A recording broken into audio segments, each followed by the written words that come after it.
Lay down your weapons, and you shall not be harmed. Who are you? I will not warn you again. Drop your weapons, or we shall take them from you. Do as they say.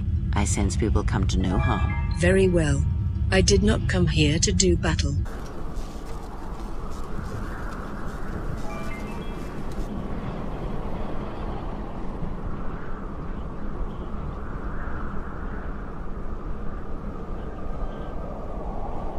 Why is it that everywhere we go, I end up in a cell? I mean, why did they lock us up? What is this place? It is a training ground for Jedi. What?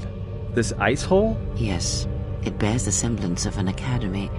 But where are all the students? Curious. You've got to be joking. What is a Jedi Academy doing out here in the middle of nowhere? It is a place hidden from the galaxy like the Academy on Dantooine. But this place... Oh, Atris, you have been clever. Atris? It's none of your concern. Well, the sooner we're out of here, the better. 2 crazy Jedi are more than enough for me. No one told me we were going to be dumped in a nest of Jedi. And what is it about this place that causes you such fear? What do you mean? We're in the middle of a bunch of Jedi. You know how they are. No, I do not. Not in the way you seem to. What? What are you doing? Get out of my head! Stop struggling. Let me follow the current. Deep, deeper to its source. Stop! Stop! Ah! Ah, with the fear is mingled guilt. It squirms in you like a worm. And the why? Ah, and there is its heart. You surprise me.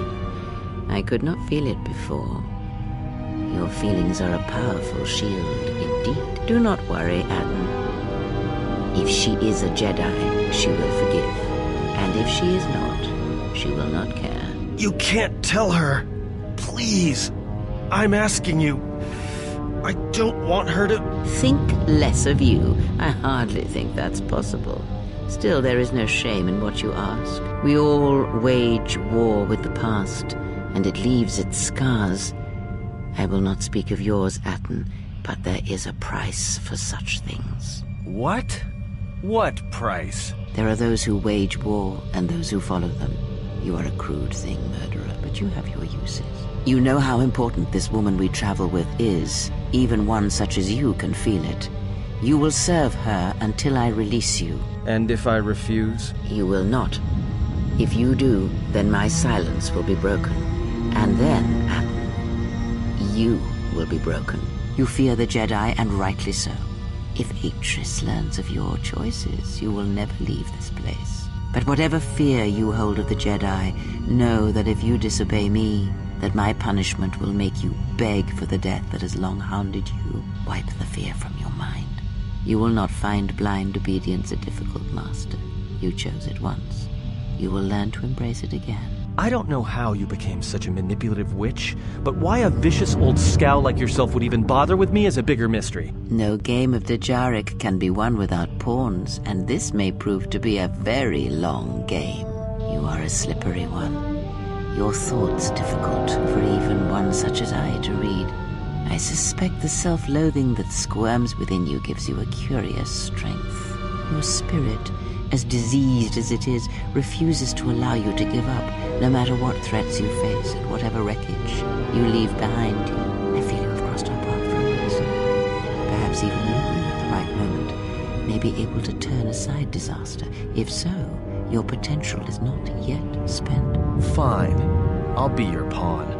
But I still think you've got the wrong man. Perhaps. But someone has to fly the ship, and the Force is a hard thing to predict. You have crossed our path for a reason. Our path brought us here for a reason. And now I know why. The past is here, and it must be met before the future can be set in motion. More Jedi speak. Care to explain? No. I've wasted enough time with you. Sleep, murderer, and be silent. I need no distractions. A critical moment approaches.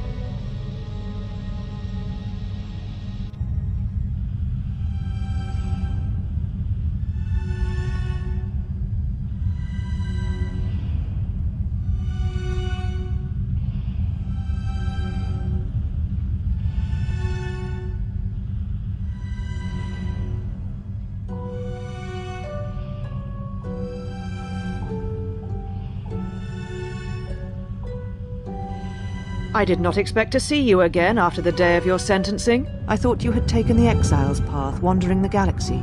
Yet you have returned. Why? It was not my intention to see you either, and I certainly did not intend on coming to this place. Yet here you are. Perhaps you do not know yourself as well as you think. Regardless, your arrival here begs an explanation. Have you come to face the judgment of the Council, as you did so many years ago? Are you finally willing to admit that we were right to cast you out? I was exiled by the Council out of fear, because of Revan, of me, and of what we represented. You sought adventure, you hungered for battle, you could not wait to follow Revan to war. The Jedi Order asked only for time to examine the Mandalorian threat. They urged caution, patience, and you defied them. So when you returned, you were brought before us. You were a Jedi no longer, and so you were exiled. I also recall your desire to have me imprisoned, or worse. There was much about that day that was difficult to forget. Your words, your defiance, and when you stabbed your lightsaber into the center stone. I have always kept it, as a reminder of what can happen when your passions dictate your actions. I have kept it, so I would never forget your arrogance or your insult to the Order. But I am not unsympathetic to your feelings. Leaving the Order must have been difficult for you. Yet you gave the Council no other choice. You gave me no other choice. I'm not here to debate the Council's decision. I went to war to protect others, not for battle. So your choice was to meet the aggression of the Mandalorians with more aggression. That is not the Jedi way. But the Mandalorians were butchering innocent people, planets that we swore to protect. Every choice we make, whether we know it or not, sends echoes through the Force. It can awaken feelings, ignite passions, hate, anger, fear, where none existed before. By meeting aggression, by serving as an opponent against which the Mandalorians could test themselves, you fed their hate, their lust for war, and it sent a terrible echo through you. And because of it, you and those Jedi who met them on the battlefield lost their way, and you turned on us. You're forgetting that I was the only one to return to the Republic after the Mandalorian Wars. Without you and the other fallen Jedi to support them, to feed their lust for war, Revan and Malak's crusade would have been over before it began. Then you know nothing of what led me to war. Or Revan. I know you betrayed the Jedi teachings. All that you had been taught you threw at your feet, crushed them beneath your heel. The Jedi teachings require we examine our actions. Acting without reflection is not our way. Everyone on the Outer Rim would have died. Would this have been worth it? For the sake of teachings? There was no guarantee that marching to war would have saved the Outer Rim. In fact, quite the opposite. Maybe not, but if we had not acted, the Republic would have fallen, and that is a fact. A physical victory perhaps, but the real victory lay in the triumph of pacifism? Surrender? Do not twist my words.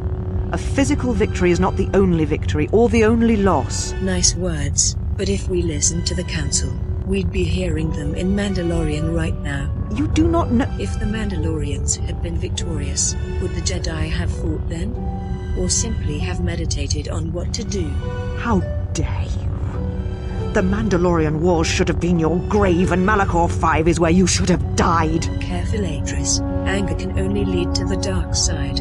You see shadows where there are none, and hate where there is none. You are blind, as always. I tire of fighting with you.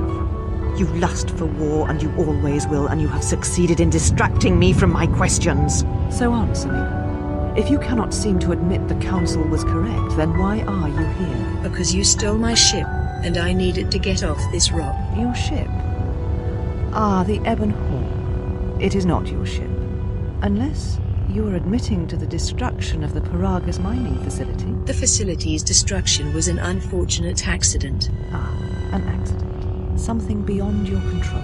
You have not changed. Acting instead of thinking, putting yourself before the galaxy, before the Jedi. Do you know what you have done? Without the fuel from Paragas, Citadel Station cannot maintain its orbit. It will crash into the planet, and its destruction will echo across 20 other worlds. Telos was a test to see if the Republic could mount a restoration effort on the Outer Rim.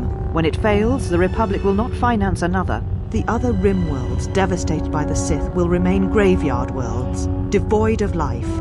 And that is the magnitude of your crime. You don't understand. We were being attacked by the Sith, and the ensuing battle is what destroyed the colony. The Sith? What do you mean? The Sith have returned. All Jedi are in grave danger. You You speak truly. You have encountered the Sith. I can feel the scars on you. The Sith believe that I am the last Jedi alive. You. If they thought you were Jedi, the teachings of the Sith blind them indeed. I am the last Jedi, not you. You betrayed our teachings, our beliefs, the very core of the Jedi Order. If these Sith attacked you, they will soon realize their mistake. And if you escaped, they most likely let you go to see if you would lead them here. They're stronger than you think. A Sith Lord stands among them, and they fight differently than any other Sith I've seen before. Whatever force they can bring to bear, it will matter not. If they face a true Jedi, they shall fall. Then I offer you my help. You cannot handle these Sith alone. You offer your aid? After turning your back on me? On the Council? The Jedi is not something you embrace out of fear.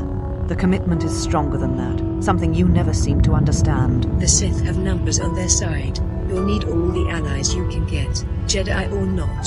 I need nothing from you, except your departure from this place. I was wrong to even permit you to remain this long. I have your ship. I will return it to you. You must leave here before you place us in jeopardy. Fine by me. I just want back my ship. Take your ship, then. I don't care where you go, just leave this place. Leave Telos. We shall remove her, mistress.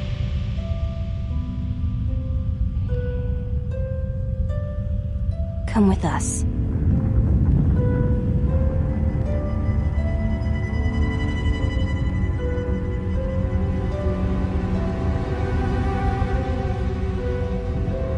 Are you all right, mistress? The exile reminded me of something I had forgotten. Forgive me, mistress, but I must ask.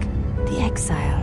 I've never seen another affect you so strongly. Was she important to you once? We all have our heroes, and when we watch them fall, we die inside. She made a choice once, and I did not. The day we judged her, I stood in the chamber, and she was so right. She was so certain of it. I doubted myself, but not now. She will never make me doubt myself again. But now I am tired. I must meditate. Of course, mistress. I will tell the others you are not to be disturbed. And please, do not exhaust yourself. We can attend to matters here.